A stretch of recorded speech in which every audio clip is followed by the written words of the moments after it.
Caleb Williams spoke to the media addressing the ESPN report, and we are going to react and break that all down here on Chicago Bears Now. My name is Harrison Graham. We'll talk about that, plus some OTA takeaways, as today was day 5, only the second day where we've had media access. So again, incomplete picture of things, but we will do the best that we can. Okay. Let's talk about Caleb addressing the report, and then we don't have to talk about it anymore. That's the beauty of it, right? And I know people are like, this is a non-story, this is this, and that. Well, now it can kind of just go away now that he's talked about it. So I was really impressed with what he did. He just walked up there and gave a 4-minute unprompted response, basically addressing the entire article, just point by point. This is why this was said. This is why that was said. Yada, yada, yada. This is what I'm focused on. So kind of go through it here and give my thoughts on it. So Caleb, in his initial statement, said, quote, "The whole storm that happened, it wasn't something we wanted to happen at this point. We're focused on the present. We're focused on getting the ship in the right direction. So far, that's what we've been doing. For this to come out, it's been a distraction, so coming out and addressing it is important. I had a good visit at the other place, Minnesota, with Kevin O'Connell. Good staff and all of that. He just won Coach of the Year. Good staff and things like that." I like that he came out and was just like, yeah, I met with the Vikings. Yeah, I liked it. Kevin O'Connell, smart guy. Good offensive coach. He just won Coach of the Year. I enjoyed that visit. And again, I said this when this first came out, and I'll say it again. Who wouldn't have been enticed by Minnesota as a young quarterback? Kevin O'Connell, Justin Jefferson, his college teammate Jordan Addison. Really good things to like. Good offensive line. So wasn't critical of it when I heard that a week and a half ago. Not going to be critical of it now. More from Caleb. Something that keeps getting lost and something that's not being addressed the way it needs to be is that I went on that visit first, talking about the Vikings one. Then I came here. And then when I came here, I went home and talked to my dad. And it was a deliberate and determined answer that I wanted to come here, talking about Chicago. Just like Ben spoke about. Obviously, the past years, everyone knows it's a fact. Quarterback play, there hasn't been a 4,000-yard passer. There's all these different things that come up. To have those thoughts, I think, is fair. Totally understandable. But I came here on a visit, and like Ben said, it's a challenge to come in here and turn it around. And that was the main goal through all of what was going on and what happened. That was enticing, talking about the idea of being that guy to turn it around. I wanted to come in here, be the guy, be a part, and be a reason of why the Chicago Bears turned this thing around. That last thing, talking about the end of the article, was the most important thing, that I wanted to be here, that I love being here. I love my teammates. I love all of the people who got me here.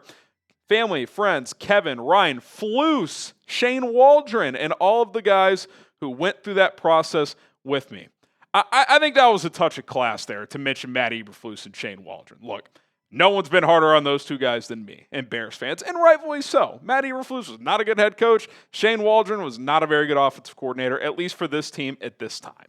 Maybe with the veteran team and a proven head coach like he had with Pete Carroll and Seattle, a different story, but Caleb didn't have to say that. Caleb didn't have to say, yeah, shout out to everybody who helped get me here last year, Matt and Shane, and the time they spent with me in the pre-draft process and with me on the team last year and getting me, to Chicago. Like, he didn't have to do that. Like, to me, he had already said enough up to that point. I thought he aced the test today. Like, go up there and just, hey, instead of taking individual questions about points of the article, which, of course, he was asked about more things, I'm just going to go through it all and tell you why things were said. I didn't quote the full 4 minutes. He was also asked, he also mentioned that, his dad is a smart guy and he has these different ideas, but I have to shut him down from time to time. And by the way, I don't know who it was that asked him this. I thought this was pretty inappropriate. I can't remember, and I don't want to get this wrong. There's a couple people it sounded like, but I'm going to leave it. But one of the reporters asked, "Does your dad speak for you?" Like, I get what you're trying to ask, but it's like, that's not media etiquette. Like, a better question would be, like, how much of a voice does your dad have in your camp? Or something like that. Does your dad speak for you? And Caleb handled that well. He kind of chuckled it and was like, no, he doesn't. I'm a grown man. He's smart. He's a passionate guy. He would do anything for his son. but I shut him down a lot, and there's a time and a place for everything. So I thought he handled that well. So again, just like last year, I thought for the most part he handled things well, although I think listening to him today, very direct, not much hesitation. He feels like a guy who's been in the league for a year now, has been the face of a team for a year now. Like, the media is not overwhelming to him. Like, that is not an issue for Caleb Williams whatsoever. Now, if they face adversity this year, could there be? Of course. Like, it's never fun to talk to the media when you lose a big game or when you have a bad performance. So I'm glad this at least mostly is behind us. I don't really want to talk about it anymore. I know you guys don't want to hear about it anymore. He was asked, what else is in the book? What else is in your chapter when it comes out in September? And he says, I don't care.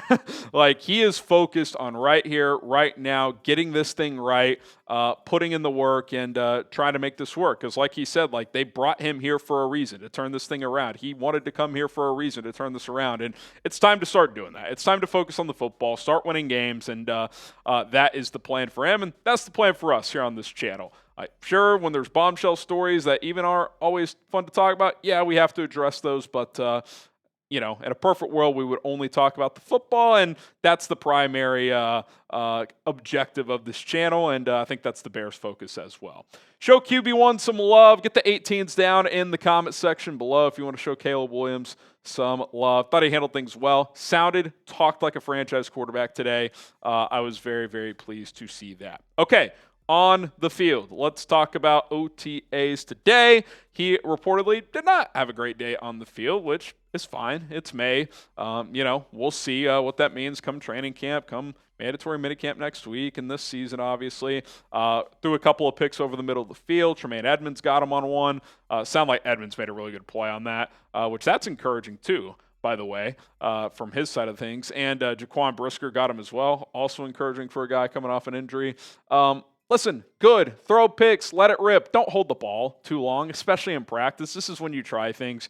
You're learning a playbook. Things are getting installed. It's OTAs. Ben Johnson said earlier today as well, we expect a lot of mistakes this time of year, so it's okay. Like, I'd rather him throw an interception trying to fit one into a tight window in practice than just hold the ball and throw it out of bounds or take a sack or do something silly. So really have no issue. Obviously, we all want to hear reports of he tore it up this day and that day. And again, that's part of why I don't love OTAs is they've had 5 practices, and we've only gotten notes from 2 of them because the media is only allowed to be there 1 day per week.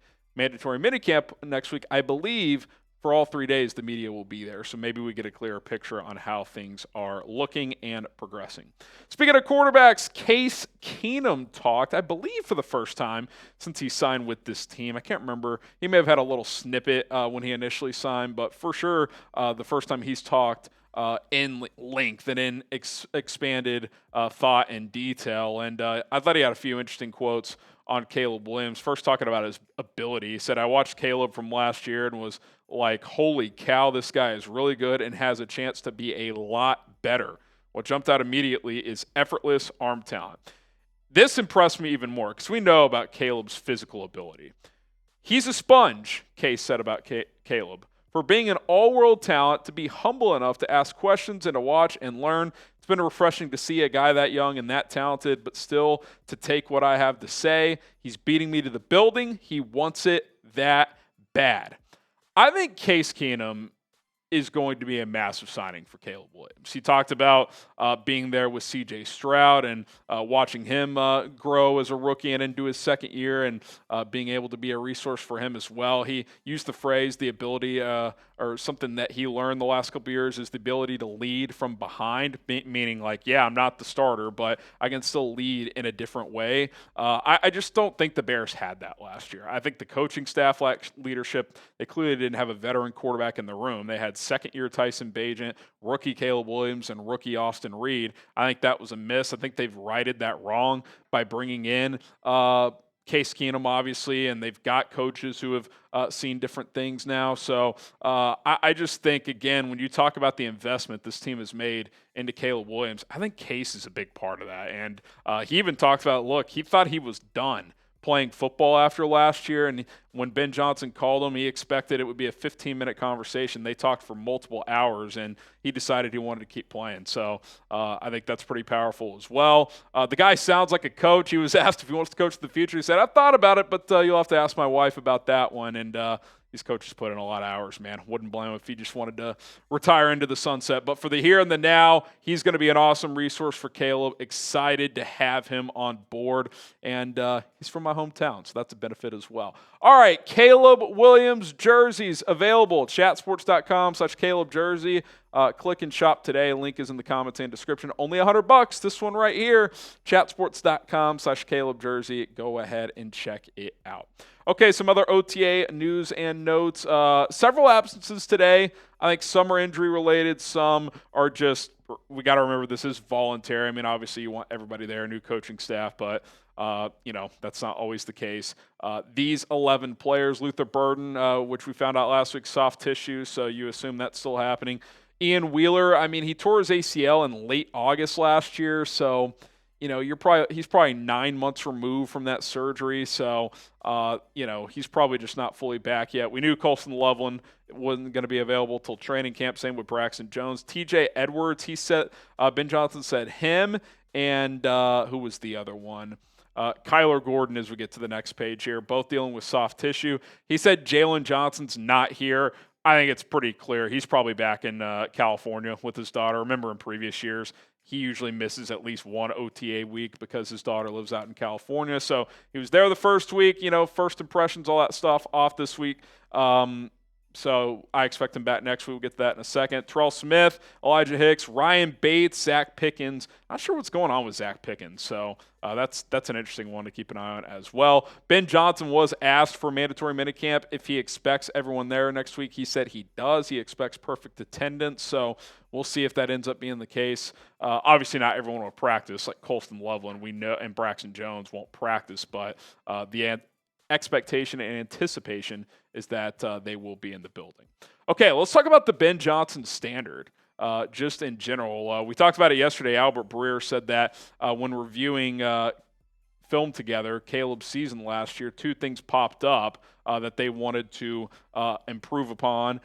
A was the body language. Thought at times after taking big hits, he was a little slow to get up, that the body language at times could have been better. And that B, the pre-snap, just it's the word I'm looking for, the pre-snap things, whatever you want to call it, like knowing when the motion's coming, knowing, the cadence and stuff like that. Those type of things need to be cleaned up. Just the details, which we've been talking about for weeks now.